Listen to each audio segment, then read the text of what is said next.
प्रार्थना करू. प्रेमळ दयाळू कृपाळू जिवंत देवा, या वेळेला आम्ही तुमचे पित्या आभार उपकार मानायला एकत्र आलेलो आहोत. प्रभू, ही सायंकाळची वेळ जे तुझ्या वेदीवर अर्पण करण्याची वेळ आहे. प्रभू परमेश्वरा, आम्हा प्रत्येक भावंडांना आज आशीर्वादाची गरज आहे. प्रभू, तू दिलेल्या समजबुद्धीची आम्हाला गरज आहे.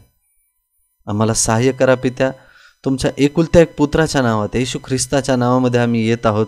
प्रेमळ पित्या, आमचा स्वीकार करा आणि आज तुम्ही जे काही सांगताल पित्या, प्रभू येशू ख्रिस्ताच्या ज्ञानाद्वारे त्या सगळ्या गोष्टी आम्हाला समजाव्यात, यासाठी आम्हाला सहाय्य करा, मदत करा. इथून पुढची वेळ तुमच्या पवित्र हातामध्ये देतो. ज्यांनी सुंदरशी गीतं गायली प्रभू, आमच्या त्रिशालाताई आहेत, आमचे दीपक दादा आहेत, त्याचप्रमाणे आमचे फ्रान्सिस दादा आहेत प्रभू, यांनी इतकी छान गीतं गायली. त्यांचा आशीर्वाद देऊ कर प्रभू. ज्या अंतकरणाने त्यांनी गायले प्रभू, त्यांच्या विश्वासाचं प्रतिफळ तू त्यांना दे. कारण ही प्रार्थना येशू ख्रिस्ताच्या पवित्र नावात तुमच्याकडे करतो, म्हणून तुम्ही ऐका पित्या. आमेन. भावांनो, आपण ख्रिस्ताचे बोधमय दाखले यांचा अभ्यास करत आहोत आणि आपण मागचा आठवडा बघितलंय की ते 3 जे बी आहेत. पहिलं बी जे वाटेवर पडतंय, दुसरं जे आहे ते खडकाळ भूमीवर पडतंय. आज आपण बघणार आहोत परमेश्वर आपल्याला या वचनातून काय सांगत आहे. ओके, जस्ट थोडीशी उजळणी करूया खडकाळ जमिनीवरच्या त्या बीची. त्या बीचा एक गुणधर्म आहे मित्रांनो, की जी मूळ धरत नाहीये आणि जेव्हा मग ऊन वारा येतो, पाऊस येतो, ते मूळ धरलं नसल्यामुळे ते पीक वरच्यावरच सुकून जातं. ते बी वरच्यावरच सुकून जातं आणि मग वारा आला तर ते भुसा बनून उडून जातं. तसंच बऱ्याच वेळेला आपण वचनाला स्वीकारतो खरं, पण दुःख, त्रास, संकट आली तर ते वचन वाचल्यामुळे आलेत, येशू ख्रिस्ताला स्वीकारल्यामुळे आलेत, असं आपण समज करून मित्रांनो तो विश्वास काही जण सोडून देतात आणि प्रभू येशू ख्रिस्तावरचा विश्वास सोडून देऊन त्यांचं जुनं जीवन जसं आहे तसं ते जगायला लागतात. असं दिसतं की ते चर्चला रेग्युलर आहेत, रोज प्रार्थना करतायत, रोज बायबल वाचतायत, परंतु जेव्हा पश्चातापाची वेळ येते, वचन ग्रहण करण्याची वेळ येते आणि ते वचन अंमलात आणण्याची वेळ येते, तेव्हा ते म्हणतात की बाबा माझ्याच्याने हे होत नाही, मी फक्त प्रार्थना करेल, बायबल वाचेल, बास तेवढंच. परंतु जेव्हा परमेश्वर त्यांना सांगतो की हे वचन तुझ्यासाठी आहे, ही चूक तुझी आहे, तू सुधारली पाहिजेत, त्यावेळेला ते त्या गोष्टीचा साफ नाकार देतात. का? कारण त्यांचं मूळ जे आहे ते ख्रिस्ताला बिलगूनच नाहीये, मातीला बिलगूनच नाहीये. ते फक्त वरवर धार्मिकपणा दाखवला जातो, पण मुळाशी ते विश्वासू नसतात.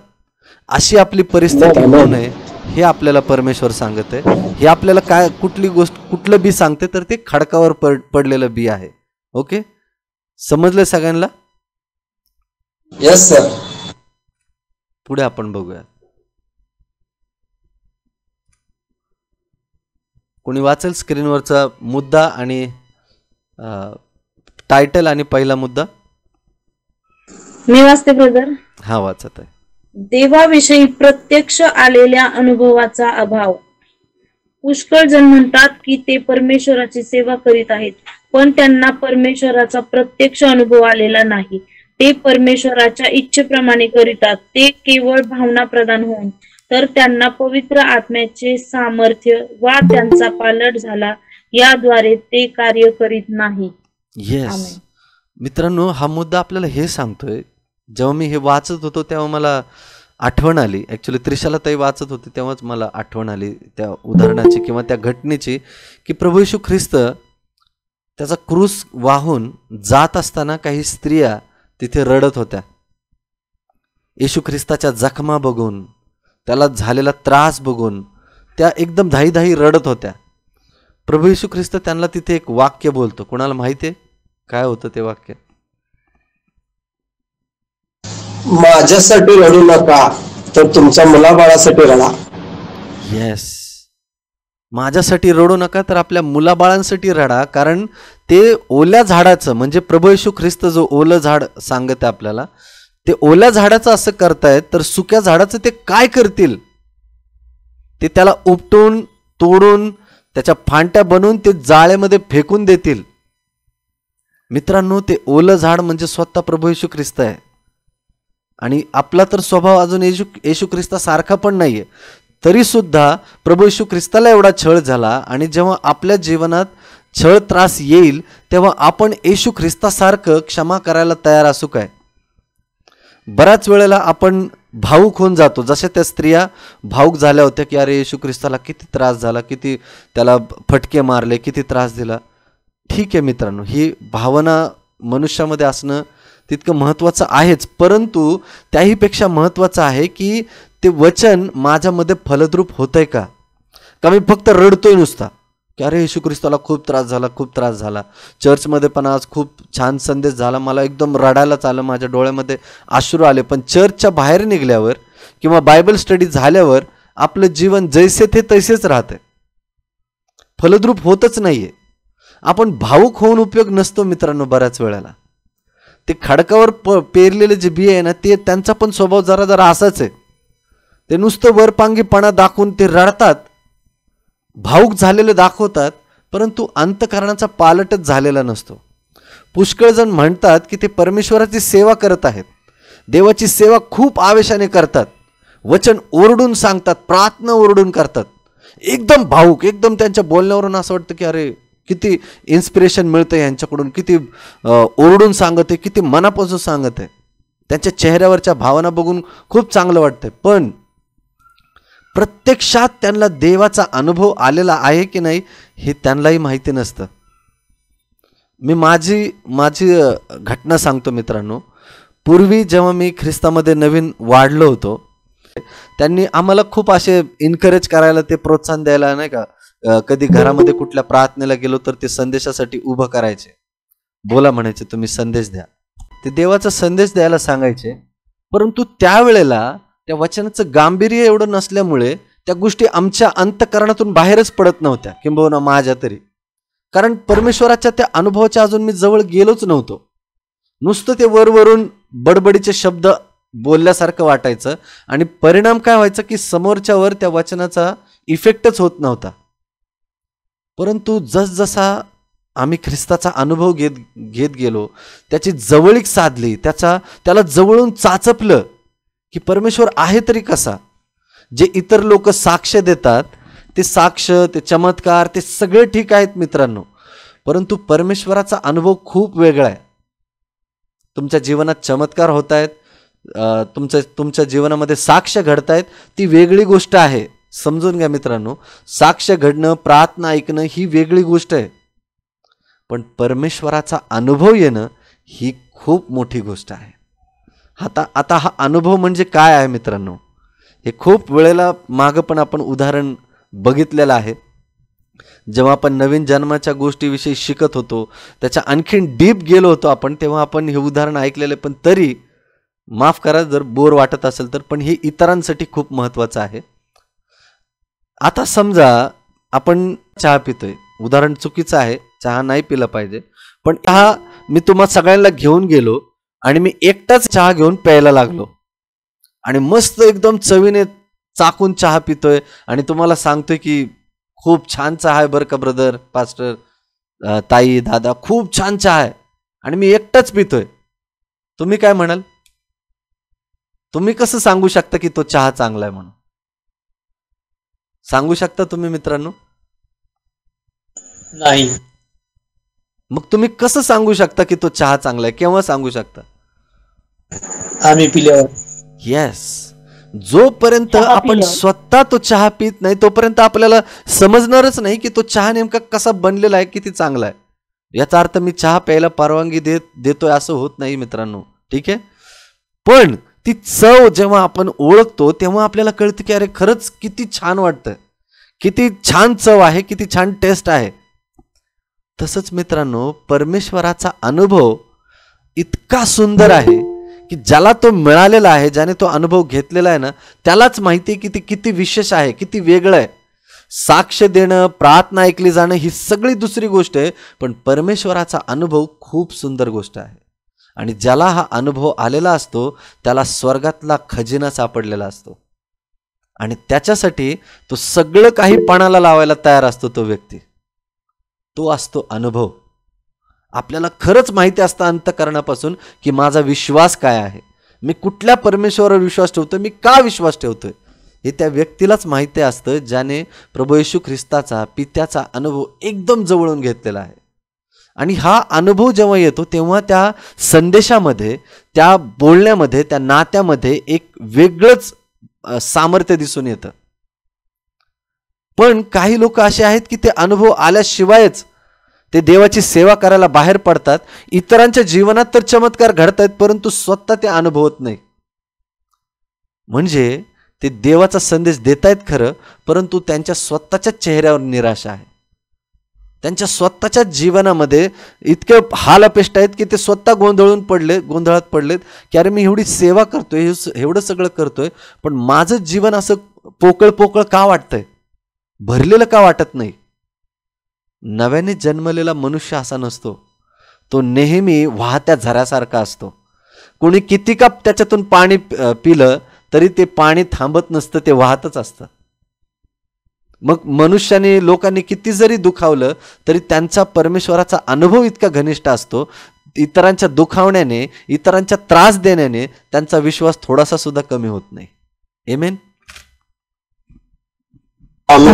परंतु हे खडकाळीवर पडलेलं जे बी आहे त्यांना परमेश्वराचा अनुभव आलेलाच नसतो आणि त्याच्यामुळे ते वरपांगीपणाचा विश्वास त्यांचा दिसून येतो.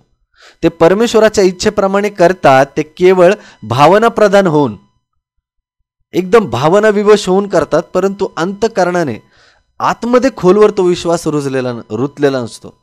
तर त्यांना पवित्र आत्म्याचे सामर्थ्य वा त्याचा पालट झाला याद्वारे ते कार्य करीत नाहीत. त्यांचा पालट झालेला आहे याच्यावरून ते दिसून येत नाही. आपण पुढे बघूयात मुद्दा काय सांगतोय. हे समजले पण मित्रांनो सगळ्यांना पहिला मुद्दा? आमेन आमेन. मित्रांनो, हे उदाहरण आपल्याला हे सांगते की आपण तोंडाने प्रभू येशू ख्रिस्ताचा स्वीकार करतोय, परंतु आपल्या वैयक्तिक जीवनामध्ये जेव्हा पाप सोडण्याची जेव्हा वेळ येते ना, तेव्हा आपण असं म्हणून बसतो की अरे नाही, मी कमकुवत आहे, हे पाप माझ्याच्याने सुटत नाही, ही सवय माझ्याच्याने सुटत नाही. हे ठीक आहे, हे आपण स्वीकारूया, हे आपल्या बॅगेतच ठेवूया आणि मग देवाची सेवा करतच राहूया, प्रार्थना करतच राहूया, पण ते पापाची सवय ती तशीच राहते. उदाहरणार्थ, जर परमेश्वर आपल्याला सांगते की तो आहार किंवा ते पेय तुझ्यासाठी चांगलं नाहीये, पण तरी सुद्धा आपण काय म्हणतो की अरे आता माझ्या शरीराला सवयच झाली, ते सुटत नाही. मित्रांनो, अशी जी व्यक्ती आहे ती देवाच्या सामर्थ्यावर विश्वास नाही ठेवत, स्वतःच्या कमकुवतपणाकडे बघून त्या पापावर पांघरून घालतात. समजते सगळ्यांना मित्रांनो? मी परत एकदा सांगतो, हा मुद्दा समजणं फार महत्वाचं आहे की मी म्हणतोय खरं की माझा प्रभूवर विश्वास आहे, परंतु प्रत्यक्षात जेव्हा प्रभू येशू जे मला सांगतोय, जे गोष्ट मला सोडायला सांगतोय, जे माझ्या आयुष्यासाठी चांगली नाहीये, माझ्या शरीरासाठी चांगली नाहीये, माझ्या नात्यासाठी चांगली नाहीये, तर त्यावेळेला आपण काय म्हणून बसतो की अरे नाही, मला ह्या गोष्टीची सवय आहे, मला चहा पिण्याची सवय, मला मिसरी लावण्याची, तंबाखू खाण्याची सवय, ती काय मी सोडत नाही, पण मी प्रार्थनेला बसतो, मी बायबल वाचतो. मित्रांनो, ह्या विश्वासाला काही अर्थ आहे का? हे खरं वस्तू चुकून आहे सर, पण आता काय. पण मित्रांनो, जेव्हा आपण प्रभू येशूवर विसंबून राहतो तेव्हा तो आपल्याला सामर्थ्य देतोय, आपल्याला त्याच्याकडे बघायचंय, त्याच्या सामर्थ्याकडे लक्ष द्यायचंय. प्रभू येशू म्हणतो की अरे मी आहे ना तुझ्या बरोबर, मी आता तुझ्या अंतःकरणामध्ये आहे, आता तू प्रयत्न कर, तू देवाला साथ दे, मग बघा कसा तो चमत्कार होतोय. मित्रांनो, आपण काय करतोय की आपल्या कमकुवतपणाकडे बघतोय. आपण देवावर अवलंबून राहायला शिकलं पाहिजे. तारणारा जिवंत येशू त्यांच्या बरोबर ते व्यक्तिगत संबंध ठेवत नाहीत. मित्रांनो, प्रभू येशू ख्रिस्त आणि तो स्वर्गीय पिता आपल्यावर इतकं प्रेम करतोय ना मित्रांनो, जणू काही या जगामध्ये तुमच्याशिवाय दुसरं कोणीच नाहीये. जणू काही तो पास्टर विजय आपल्या पास्टरांना बघून तो म्हणत आहे की मी तुमच्यावरच खूप प्रेम करतोय, जणू काही जगात कोणी दुसरं पास्टर विजय माने नाहीयेच. इतकं त्याचं पर्सनल प्रेम आहे आपल्या प्रत्येकावर. पण तरी सुद्धा आपण काय बघतोय, नाही प्रभू तू माझ्यावर प्रेम करतोय ठीक आहे, पण मला हे सवय आहे, मला हे आवडतंय. मित्रांनो, अशा वेळेला आपण देवाच्या सामर्थ्यालाच कमकुवत करून टाकतो आपल्या जीवनामध्ये. म्हणून तो विश्वास कार्य करण्यास कमकुवत ठरतो. ते वंश परंपरेने आलेले पाप त्यांच्या जीवनामध्ये तसेच दिसून येतात. माझे वडील दारू पित होते, माझे वडील तंबाखू खात होते, माझे पंजोबा हे करत होते, मिसरी लावत होते, म्हणून मी पण परंपरेने ते चालत आले म्हणून मी पण तेच करतोय. मित्रांनो, ही सबब सांगणं खूप चुकीचं आहे. आपण अजून खतरनाक परिस्थितीमध्ये स्वतःला ओढवून घेतोय. तिसरा मुद्दा कोणी वाचेल? ते पापाचे व ते गुलाम झाले आहेत, पण यातून सुटका होणे यासाठी ते काही करीत नाहीत. आमेन. येस मित्रांनो, हे वाक्य जे आहे ना, इतकं ते मनाला भिडलं होतं माझ्या. वाक्य हे सांगतंय की ते पापाचे व स्वचे गुलाम झाले आहेत. म्हणजे आपण पापाचे तर गुलाम झालोय आणि त्याबरोबर आपण स्वतःचे सुद्धा गुलाम झालोय, स्वतःच्या इच्छेचे गुलाम झालोय. आपण देवापुढे त्या सगळ्या गोष्टी समर्पण करायलाच तयार नाहीये. ते पाप आपण स्वतःकडेच ठेवून आपण प्रार्थना करतोय आणि मग ती प्रार्थना केवळ तोंडापुरतीच मर्यादित राहते. तोंडानेच आपण बडबड बडबड करतोय, पण ती प्रार्थना देवापर्यंत जायला ती कमकुवत होते. परमेश्वर प्रत्येक प्रार्थना ऐकतो हे लक्षात ठेवा मित्रांनो. फक्त ती प्रार्थना कार्य का करत नाही? कारण मी माझं पाप आणि देवामध्ये ते आड भिंतीप्रमाणे झालेलं आहे. ते पापाचे व स्वचे गुलाम होतात ती लोक, पण यातून सुटका होणे यासाठी ते काहीच करत नाहीत. स्वतःचे प्रयत्न सुद्धा महत्वाचे आहेत मित्रांनो, की माझी इच्छा आहे प्रभू याच्यातून निघायची. होय मित्रांनो, आपण पडणार, एकदा दोनदा तीनदा चारदा पडणार, पण तुम्हाला त्या पापापासून त्या सवयींपासून बाहेर निघण्याची इच्छा अगोदर पाहिजे. विचार करा, 38 वर्ष दुखणे करी त्या बिछाण्यावर पडून त्या भीक मागायच्या त्या चटईवर पडून 38 वर्ष झाली होती. त्याचं मानसिकता इतकी भक्कम झाली होती की बाबा आता मी या आजारपणातून निघूच शकत नाही, असं त्याचा ठाम निश्चय झाला होता. पण प्रभू येशू ख्रिस्ताला बघून तो भीक मागतो आणि येशू त्याला म्हणतो, येशू असं वचन लिहिलंय की त्याला त्या ठिकाणी पडून बहुत काळ लोटला आहे. असे पाहून येशू ख्रिस्ताने त्याला बोलला की तुला बरं होण्याची काय आहे का? हॅलो, इच्छा आहे का? इच्छा आहे का? तुला बरं होण्याची इच्छा आहे का? आधी प्रभू येशू ख्रिस्त आपल्या प्रत्येकाला इच्छा विचारतो की तुम्हाला त्या पापापासून, त्या सवयीपासून, व्यसनापासून, त्या टीका करण्याच्या, चहाड्या लावण्याच्या, त्या घाणेरड्या सवयीपासून बाहेर निघण्याची इच्छा आहे का? असं परमेश्वर प्रभू येशू आपल्या प्रत्येकाला विचारत आहे. पण आपण काय म्हणतोय की प्रभू मला ती सवय झाली, त्याच्याशिवाय मला होतच नाही. ते इतकं अंगामध्ये भिनभिनलंय की त्याच्याशिवाय होतच नाही. मित्रांनो, याच्यातून सुटका होण्याची तुमची इच्छा पाहिजे, मगच ते कार्य होऊ शकतं. कारण प्रभू येशू ख्रिस्त त्याच वेळेला तो जेव्हा भिकारी, तो 38 वर्ष दुखणे करी प्रभूला म्हटलाय की होय प्रभू माझी इच्छा आहे, आणि प्रभू येशू त्याला म्हटला की उठ, आपली बाज उचल आणि चालू लाग. तिथे वाक्य किंवा तो शब्द असा लिहिलाय मित्रांनो की तो तत्काळ बरा झाला. तत्काळ त्याच्या अंगामध्ये बळ आलं, तत्काळ त्याचे गुडघे एकदम ताकदवान झाले आणि तो उठून चालायला लागला, नाचायला लागला. मित्रांनो, जर तुम्हाला तो अनुभव हवा आहे तर तुम्हाला परमेश्वराच्या सामर्थ्यावर विश्वास ठेवला पाहिजे की प्रभू येशू तू मला त्याच्यातून बाहेर काढू शकतो. मी माझ्या ताकदीने नाही करू शकत, मी तुझ्या सामर्थ्याने हे करू शकतो. मी तुझ्याकडे बघून हे करू शकतो. मी तुझ्यावर प्रेम करतोय म्हणून मी हे करू शकतो. तुझ्या प्रेमाचं सामर्थ्य माझ्यामध्ये करू शकतं. आमेन. त्याच्या प्रेमामध्ये फार ताकद आहे मित्रांनो. फक्त आपल्याला त्याच्या प्रेमावर अवलंबून राहायला शिकायचंय. कोणी वाचेल पुढचा मुद्दा? ते सर्वस्वी ख्रिस्ताला समर्पण करत नाहीत, परमेश्वराच्या इच्छेप्रमाणे करणे यासाठी त्याच्या सामर्थ्याची अपेक्षा करत नाहीत, परमेश्वराच्या प्रतिमेचे आपले शील व्हावे यासाठी काहीही करत नाही. आमेन. काही घेणं देणं नसतं यांना की देवासारखा आपला स्वभाव घडायचा नाही घडायचंय, ती गोष्ट निराळी आहे. आणि खूप लोक असे सबब सांगतात की अरे आपण पापीच आहे, सगळेच पापी आहेत जगामध्ये. वचन पण आपण कोट करतो की अरे पापीच आहे आपण. वचन पण सांगते की सगळ्यांनीच पाप केलेलं आहे, सगळे जणच देवाच्या गौरवाला अंतरले आहेत. मग मित्रांनो, प्रभू येशू ख्रिस्त या भूतलावर का आला असेल बरं? वचन आपल्याला हे सांगतं की त्याने आपले पाप वाहिले आणि आपण देवासारखं चरित्र घडवू शकतो, हे सामर्थ्य देण्यासाठी प्रभू येशू ख्रिस्त आलाय. पण जर आपण त्या सामर्थ्यावर विश्वासच ठेवत नाही तर आपण आपला विश्वास आणखीन कमकुवत करून घेत आहोत. त्या स्वर्गीय अनुभवाच्या आपण आणखीन लांब जात आहोत. प्रभू येशू ख्रिस्ताची इच्छा आहे मित्रांनो, त्या जिवंत देवाचा पित्याचा अनुभव आपल्याला द्यावा. पण आपण त्या पापाकडेच बघतोय, त्या कमकुवतपणाकडेच बघतोय.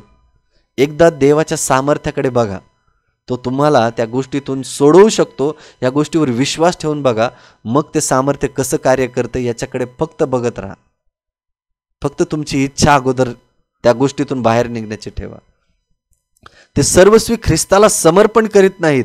आपल्याला हेच करायचं की आपल्याला सगळं काही, प्रत्येक परिस्थितीमध्ये ख्रिस्ताला आपल्या सगळ्या इच्छा आकांक्षा, सगळं पाप, सगळं मी म्हणतोय मित्रांनो, बारीक सारीक सगळं त्याला समर्पित करायचं.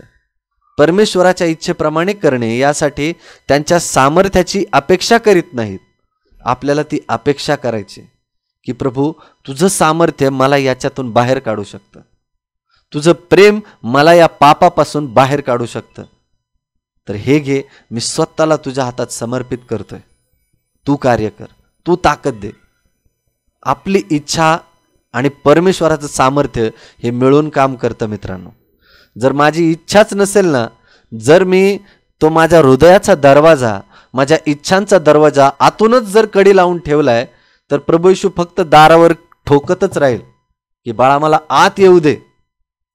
जोपर्यंत मी कडी उघडत नाही आतून, तोपर्यंत कार्य होऊच शकत नाही. आमेन. आमेन. आमेन. पुढे आपण बघूया.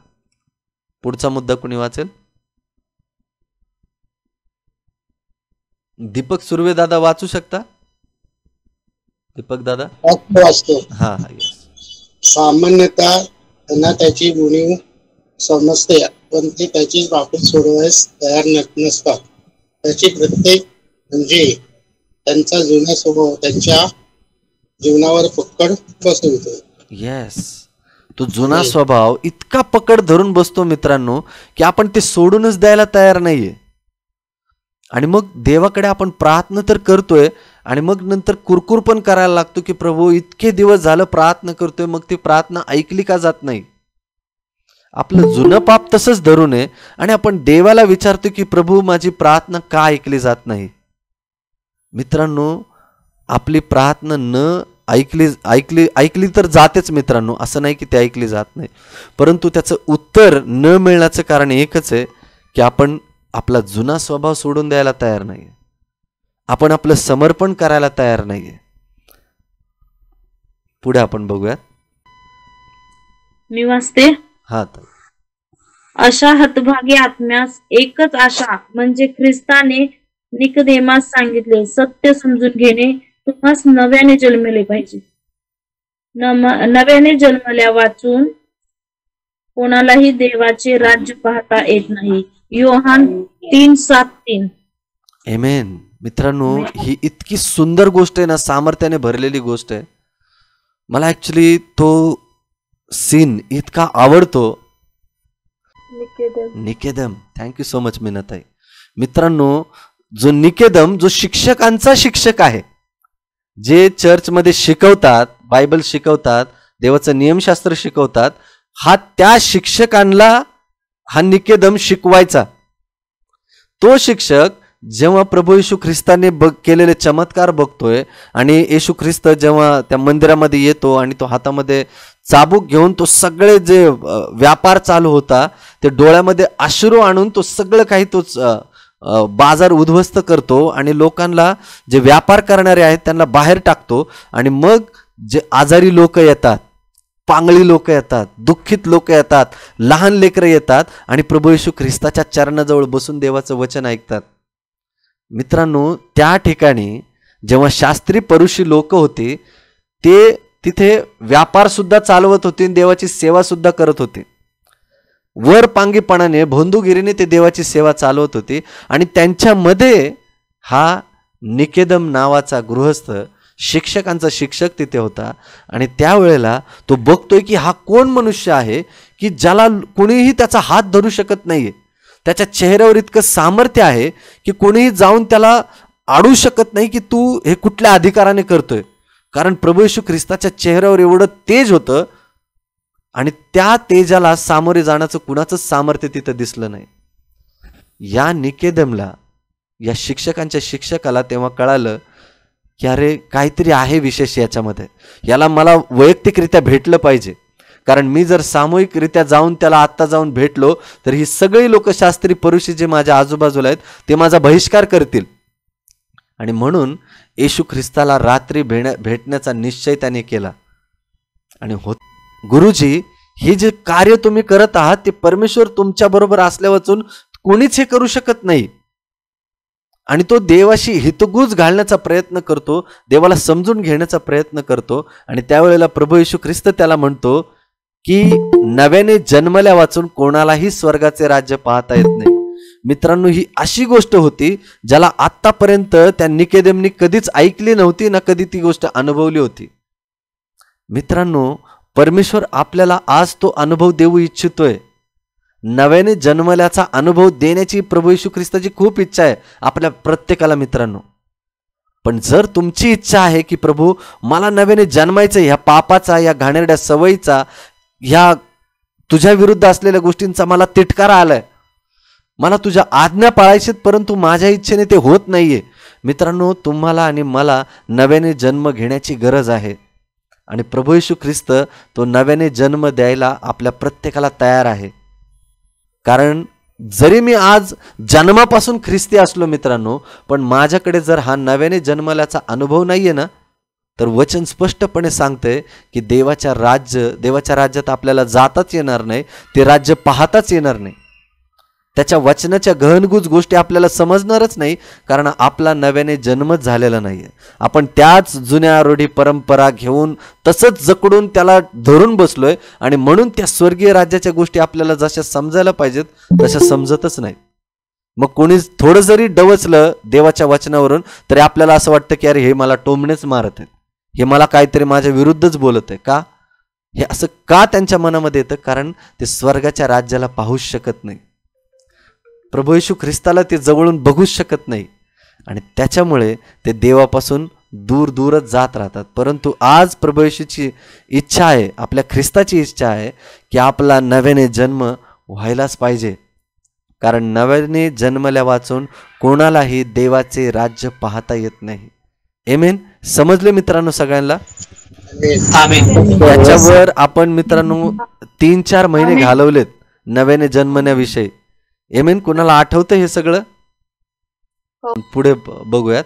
कोणी वाचेल स्क्रीनवरचा मुद्दा? मी वाचते. येस ताई. आपल्या मनात स्वार्थ अजिबात बाळगू नये. जो कोणी स्वतःसाठी जगतो तो मनुष्य ख्रिस्ती नाही. येस, हा एक खूप महत्वाचा मुद्दा आहे मित्रांनो. जर मी स्वतःला ख्रिस्ती म्हणतोय ना, तर माझ्यामध्ये स्वार्थ नसला पाहिजे.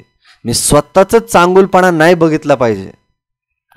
एक खूप सुंदर अशी गोष्ट आहे, घटना आहे की बऱ्याच वेळेला आपण देवाची प्रार्थना म्हणतो नाही का, प्रभू येशू ख्रिस्ताची, की हे आमच्या स्वर्गातील बापा तुझे नाम पवित्र मानले जाव. आपण सगळेजण एकमेकाचे बंधू आहोत. आता हे जे आपण जे वाचतो किंवा म्हणतो हे आपल्या शरीरामध्ये किंवा आपल्या विचारांमध्ये, आपल्या जीवनामध्ये किती भिनभिनलंय याचा प्रॅक्टिकली अनुभव घेणं सुद्धा महत्वाचं आहे. उदाहरणार्थ, एक सेवक आहे, ही घटना आहे मित्रांनो, खरी जी घडलेली आहे, की ते देवाचं वचन शिकवतायत, पास्टर आहेत, एल्डर आहेत, चर्चमध्ये चांगलं नाव आहे त्यांना, आणि ते देवाचं वचन लोकांना शिकवतायत. आणि एकदा असं होतं की ते त्यांच्या घरी बसलेले असताना, ते जेवत असताना एक भिकारी त्यांच्या घराजवळ येतो आणि तो त्यांना भीक मागतो किंवा जेवायला मागतो. आता हा जो व्यक्ती आहे तो देवाचा सेवक आहे आणि त्याला हेही माहिती असतं की अरे माझ्या येशूने सांगितलंय की गरिबांना मदत केली पाहिजे. आता ते वचन सांगते म्हणून हा काही विचार करतो की अरे येशूने सांगितलंय तर मी ते केलं पाहिजे. आणि मग तो त्या व्यक्तीला काय म्हणतो की बाबा तू मागच्या दरवाजाने मागे ये आणि आपण तिथं जेवायला मी तुला देतो. आणि मग तो मागच्या दरवाजाने येतो आणि त्याला तो बाहेर बसवतो आणि जेवणाचं ताट त्याच्या पुढे ठेवतो. आणि त्याला प्रभू येशू ख्रिस्ताची जी शिकवलेली प्रार्थना आहे तो म्हणतो की तू माझ्याबरोबर हे बोल, माझ्या मागे बोल, तू सुद्धा बोल. आणि मग तो ती प्रार्थना बोलायला लागतो. ते जेवणाचं ताट असतं, तो भिकारी तिथे बसलेला आहे आणि हे पास्टर एल्डर ते म्हणतात की हे आमच्या स्वर्गातील बापा तुझे राज्य येवो, तुझे राज्य पवित्र मानले जावो. तो असं पूर्ण प्रार्थना म्हणतो आणि प्रार्थना झाल्यावर तो आमेन म्हणतो, पण त्याच्या प्रार्थनेला तो समोरचा भिकारी आमेनच म्हणत नाही. आणि हे बघून किंवा ते ऐकून किंवा त्याचा बिहेवियर बघून, त्याची वागणूक बघून ह्या पास्टरांना एल्डरांना खूप वाईट वाटतं. आणि तो त्यांना विचारतो की बाबा तू माझ्या प्रार्थनेला, ह्या प्रभूच्या प्रार्थनेला तू आमेन का म्हटला नाही? तर तो भिकारी काय म्हटला मित्रांनो, नीट लक्ष देऊन ऐका. पास्टर एल्डर तुम्ही म्हटले की हे आमच्या स्वर्गातील पित्या. आता जर तो पिता आहे तर तो तुमचाही पिता आहे आणि माझाही पिता आहे, बरोबर आहे? पास्टर म्हटले होय बरोबर आहे. मग जर तो तुमचाही पिता आहे आणि माझाही पिता आहे तर तुम्ही माझे कोण झालात? मी तुमचा भाऊ झालो, बरोबर आहे. मग जर मी तुमचा भाऊ झालो तर तुम्ही मला पुढच्या गेटने घरामध्ये का जेवायला बसवलं नाही? तुम्ही मला मागच्या गेटने बसवून बाहेर बसवलं जेवायला. जर तुम्ही मला बंधू म्हणताय, जर तुम्ही त्या स्वर्गीय पित्याला पिता म्हणताय, ज्याला मी पण पिता म्हणतोय, मग ती वेगळी वागणूक का? ती स्वार्थाची वागणूक का? समजलं मित्रांनो? बऱ्याच वेळेला आपण असेच वागतो. आपण वरपांगीपणाने ते वचन स्वीकारतो, परंतु जेव्हा ऍक्च्युअल कृतीमध्ये त्याग करण्याची वेळ येते तेव्हा आपण ते करत नाही. तेव्हा आपण तिथे कमकुवत होऊन जातो. आपल्या मनात स्वार्थ अजिबात बाळगू नये. आपल्या मनात नेहमी त्यागाची भावना पाहिजे. इतरांसाठी अंतःकरणाने काहीतरी करण्याची इच्छा पाहिजे. वचन सुद्धा मित्रांनो त्यावेळेला अंतःकरणातूनच बाहेर पडतं आणि तितक्याच अंतःकरणाने लोक ते वचन स्वीकारतात आणि लोकांच्या जीवनामध्ये ते परिवर्तन दिसायला लागतं. जो कोणी स्वतःसाठी जगतो तो मनुष्य ख्रिस्ती नाही. मित्रांनो, स्वर्गात सुद्धा जो खरा ख्रिस्ती आहे किंवा खरा विश्वासू आहे तो स्वर्गात एकटा जाणार नाही, त्याच्याबरोबर कोणी ना कोणी निश्चितच असणार आहे. आमेन. आमेन. पुढचा मुद्दा आपण वाचूयात. कोणी वाचेल? मी वाचते ब्रदर. हा. जे ख्रिस्ती अर्धे इकडे व अर्धे तिकडे असे असतात त्यांच्या जीवनाचे हेतू भक्कम नसतात. त्यांचे विचार आचार सदा बदलत राहतात. येस, हे खूप चंचल असतात मित्रांनो. ही लोक घडीतच इथे, घडीतच तिथे, घडीतच हे करायचं, घडीतच ते करायचं. मी विश्वास ठेवतोय, प्रार्थना करतोय, पण प्रार्थनेवरून उठलं की परत ते पाप करतोय, परत तोच व्यभिचार, परत त्याच गोष्टी, परत त्याच जुन्या परंपरा, रूढी परंपरा, त्याच्याप्रमाणे चालत राहतो. इकडे अर्धे तिकडे अर्धे असं आयुष्य नाही जगू शकत मित्रांनो आपण. जर तुमचा विश्वास आहे तर आहेच बोला, जर नाही तर नाहीच बोला. अर्ध इकडे आणि अर्ध तिकडे असं जगून आपण स्वतःही कन्फ्यूज होतोय आणि मग त्या प्रार्थना सुद्धा कन्फ्यूजच राहतात. येशू ख्रिस्ताकडे प्रार्थना केली काय आणि इतर गोष्टींकडे प्रार्थना केली काय एकसारखीच आहे? नाही. येशू ख्रिस्त ज्याच्यावर तुम्ही भरोसा ठेवताय तो जिवंत देव आहे आणि जर त्याच्यावर भरोसा ठेवताय तर त्याच्या प्रार्थनेवरच अवलंबून राहा. मग बघा कार्य कसं घडतंय. पण अर्ध इकडं आणि अर्ध तिकडं जर असं जीवन आपण जगायला लागलो तर आपण आपल्या निर्णयात असेच चंचल राहतो. कुठलंही कार्य घेताना आपल्यामध्ये तोच अविश्वास दिसून येतो, अरे होईल का नाही, होईल का नाही. पण नव्याने जन्मलेला जो व्यक्ती आहे ना तो असा चंचल नसतो. त्याला एवढं मात्र माहिती असतं की माझा बरोबर प्रभू येशू आहे. ती होईल नाही होईल ती दुसरी गोष्ट आहे. जर माझा प्रभू माझ्या बरोबर आहे तर माझं चांगलं होणं निश्चित आहे. माझं जीवन हे सुखरूप राहणं निश्चित आहे, कारण माझ्या बरोबर प्रभू येशू ख्रिस्त आहे. आमेन. पण दुटप्पी राहणारे मनुष्य किंवा अर्धे इथे आणि अर्धे तिकडे राहणारी लोक ही नेहमी कन्फ्यूजच असतात. त्यांच्या जीवनामध्ये ते निर्णय घेऊ शकत नाही, प्रार्थना Amen, amen. करतायत आणि पापातही राहतायत, तर त्यांचं जीवन सुद्धा तसंच कमकुवत होतं, एकदम ठिसूळ राहतं, भक्कम राहतच नाही. काही जरी निर्णय घ्यायचा असला, तो व्यवसायाविषयी असू द्यात, नवीन घर बनवण्याचा विषय असू द्यात, तरी ते डगमगतच असतात. अरे करू का नाही करू, करू का नाही करू, का?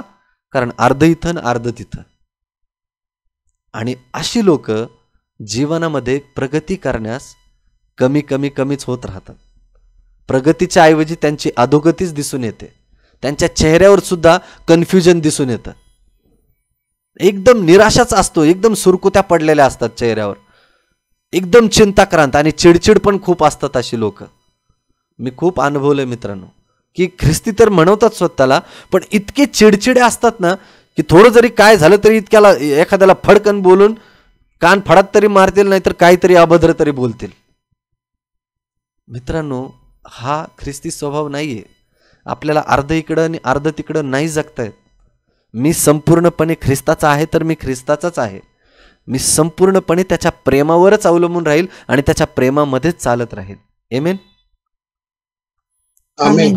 शेवटचा मुद्दा. Amen, amen. वासू ब्रदर, हा ताई वाचा.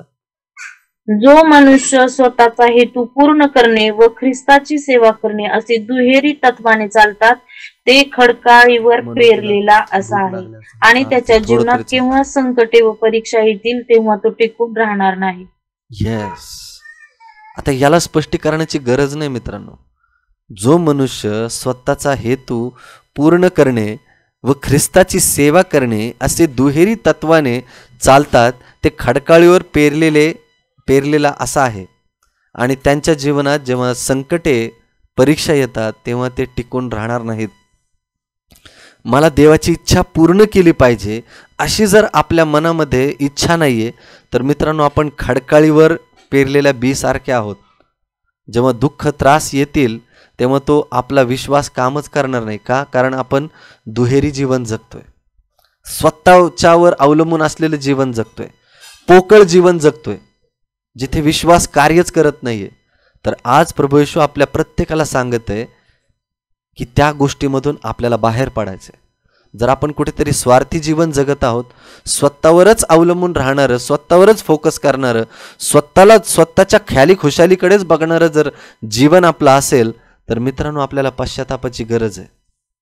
कारण प्रभू येशू ख्रिस्त आज तुमच्या समोर उभा आहे आणि तो तुमची इच्छा विचारतोय की तुम्हाला त्याच्यामधून बाहेर निघायचंय का? जर निघायचंय तर आपण त्याला होय बोलूया. होय प्रभू, मला या गोष्टीतून बाहेर निघायचंय, मला मदत कर. तर बघा मित्रांनो, तो दार उघडून येऊन तो तुमच्याबरोबर भोजन करेल, तुम्ही त्याच्याबरोबर भोजन कराल आणि तुमचं जीवन फलदायी होऊन जाईल. आमेन. आमेन. Amen. माझा विश्वास आहे की हे खडकाळीवर पेरलेलं बी तुम्हाला समजलेलं आहे. आणि जर काही असं वाटलं असेल की बाबा ब्रदर हे बोलले ते चुकीचं होतं, जे मला अजिबात पटलं नाही, तर मला माफ करा. पण जर जितकं सत्य प्रखर तुम्हाला समजलंय की होय मी इथे चुकत आहे, तर मित्रांनो आपलं अंतकरण कठीण करू नका. परमेश्वर प्राप्तीचा काळ आहे, तोपर्यंत त्याला शोधा, त्याला चाचपा, त्याचा अनुभव घ्या. कारण येणारा काळ हा खूप वाईट असेल, जिथे आपला निभाव लागेल की नाही माहिती नाही, परंतु हा तो काळ आहे विश्वासाचा, जिथे तुम्ही त्याचा अनुभव घेऊ शकता. आमेन. Amen, amen. आपण प्रार्थना करूया. आणि जर तुमची इच्छा आहे मित्रांनो की खरंच ही गोष्ट माझ्यामध्ये होती, ही उणीवता कुठेतरी माझ्यामध्ये होती, तर मित्रांनो तुम्ही प्रार्थना करा, अंतःकरणाने प्रार्थना करा. कारण प्रभू येशू ख्रिस्त तुमच्याशी वैयक्तिकरित्या बोललेला आहे. त्याला फक्त होय म्हणा. आपण प्रार्थना करूया. जर कुणाच्या खूप एमर्जन्सीच्या विनंत्या आहेत तर तुम्ही सांगू शकता, आपण सगळेजण मिळून प्रार्थना करू. आपले भाऊ बहिणी रोज सकाळी उठून आपल्या सगळ्या विनंत्या ज्या आहेत, ज्या आपण रोज करत आहोत, त्याच्यासाठी ते रोज प्रार्थना करत आहे. इतकी आशीर्वादित अशी प्रार्थना होते मित्रांनो, खूप चमत्कार त्या प्रार्थनांच्या द्वारे होत आहे.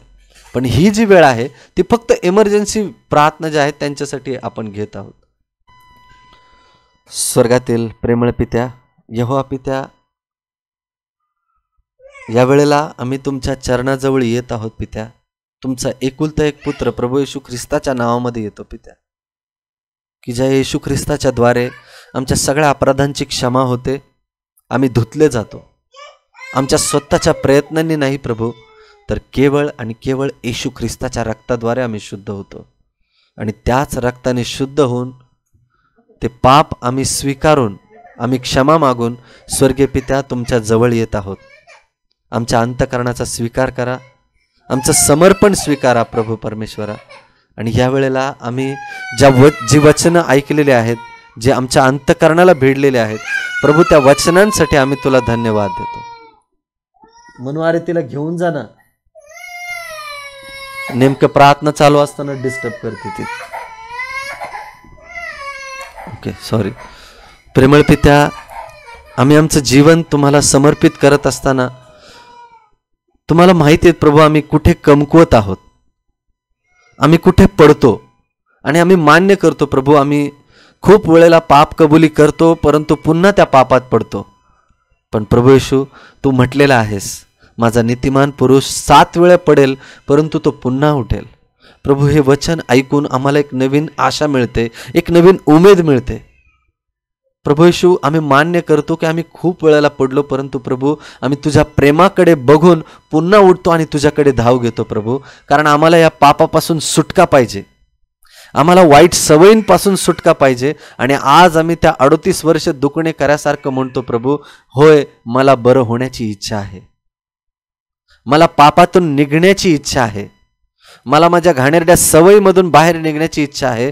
प्रभू, तुझं सामर्थ्य आमच्या प्रत्येकाच्या जीवनात प्रकट होऊ देत आणि होऊ दे तुझे गौरव प्रभू परमेश्वरा, की प्रत्येकाचं जे नको असलेलं पाप जे तुझ्या वचनाच्या विरुद्ध आहे ते निघावं आणि तुझ्यासारखा दैवी स्वभाव आम्हा प्रत्येकाचा व्हावा प्रभू परमेश्वर. प्रभू, आज जे भावंडाने तुझं वचन ऐकलंय आणि जे स्वीकारले प्रभू परमेश्वरा, त्या प्रत्येक भावाला बहिणीला तुझा आशीर्वाद देऊ कर आणि त्यांच्या जीवनामध्ये एक बदल दिसून येऊ देत प्रभू. ते खरं समर्पण जे तुला खूप आवडतं प्रभू परमेश्वरा, त्यांच्या समर्पणाच्या द्वारे ते कार्य दिसून येणार आहे, आमचा विश्वास आहे.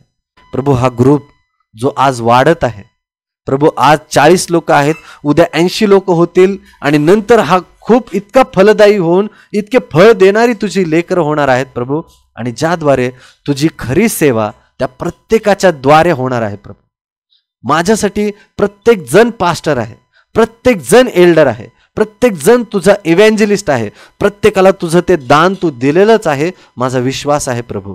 देवबापा, या प्रत्येक लेकराला तुझ्या सेवेने तू उभं कर आणि देवबापा तुझं सामर्थ्य त्यांच्याद्वारे प्रकट होऊन इतरांना जे ते शिकलेले आहेत तेच ते जाऊन इतरांना शिकवतील असा आशीर्वाद तू त्यांना दे. आणि त्यांचं मुख उघडून तुझी सेवा, तुझा चमत्कार आणि तुझं वचन त्यांच्या मुखातून बाहेर पडू दे. तू हे केलेलं आहेस म्हणून तुला धन्यवाद देऊन ही प्रार्थना प्रेमळ पित्या, तुमचा एकुलता एक पुत्र जो आम्हाला म्हटलेला आहे की जा आणि जगाला ही सुवार्ता सांगा, तुम्ही चमत्कार करता, तुम्ही रोग्यांना बरं करताल, हे सगळं ज्या येशू ख्रिस्ताच्या नावात होणार आहे त्या परमेश्वराच्या नावात आम्ही पित्या तुमच्याकडे प्रार्थना करतो, म्हणून तुम्ही ऐका बाप्पा. आमेन. आमेन. आमेन.